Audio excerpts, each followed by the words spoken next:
Fala Dev, bora continuar nosso joguinho. Se você chegou até aqui, parabéns, porque agora o jogo já funciona. O personagem corre, pula, coleta item, bate no obstáculo e reinicia. Agora nesse vídeo, a ideia não é inventar moda, é arrumar a casa, deixar o jogo mais redondo e com cara de projeto de verdade. Então, vamos direto ao ponto, ajustando o pulo e a velocidade. Primeira coisa que eu sempre faço: abrir o script do player e ajustar fino. Velocidade muito alta fica estranho. Pulo muito baixo fica frustrante. Pulo muito alto quebra o level. Então testa valores. Aqui por exemplo, velocidade horizontal, força do pulo, gravidade.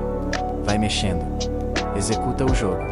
Sente o movimento. Jogo bom começa no feeling, não no gráfico. Ajustando colisões, parte chata, mas necessária. Agora vem a parte que ninguém gosta, mas todo jogo precisa. Colisão. Seleciona o player. Ajusta melhor a colisão chata. Deixa bem certinho no pé, depois confere. Chama obstáculo item se a colisão estiver torta. O jogo fica esquisito. Player flutuando, morrendo do nada. Aí não dá. Então arruma agora para não sofrer depois. Melhorando o level design. Agora entra a parte divertida. Abre o level, começa a variar o cenário. Plataformas mais altas, buracos maiores, sequência de pulos, obstáculos combinados. Não precisa exagerar, só cria situações onde o jogador precisa reagir, não só segurar o espaço. Pensa assim: isso aqui é divertido de jogar? Se a resposta for não, ajusta. Distribuição dos itens. Agora olha para os itens coletáveis.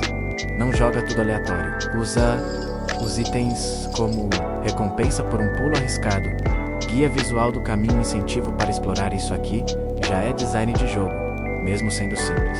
Interface de pontuação. Agora vamos dar uma melhorada no HUD. Seleciona o label da pontuação, ajusta a fonte, aumenta o tamanho, coloca sombra para destacar, coloca ele num canto fixo da tela. Mesmo jogo simples precisa de UI clara. Organização do projeto. Esse passo é ouro e pouca gente faz. Organiza as pastas. Cenas, scripts, sprites, tile sets. Nomeia tudo direito. Nada de sprite 2. Novo script, cena txt final. Seu eu do futuro agradece. Pequenas melhorias de lógica aqui. Você pode, por exemplo, impedir pulo duplo, garantir que o player só pule no chão, evitar bugs quando reinicia a cena. Nada complexo. Só deixar o jogo mais confiável. Testando como o jogador agora. Fecha o editor um pouco e joga. Joga de verdade. Se morrer toda hora, tá difícil demais. Se não morrer nunca, está fácil demais. Ajusta até ficar gostoso de jogar. Encerramento pronto. Agora o jogo já está organizado. Jogável, com feeling melhor, com level mais interessante. No próximo vídeo a gente vai dar o próximo passo, mais efeitos, mais polimento e ideias para evoluir esse projeto. Se curtiu, deixa o like, porque ajuda demais. E bora pro vídeo 3.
Tchau.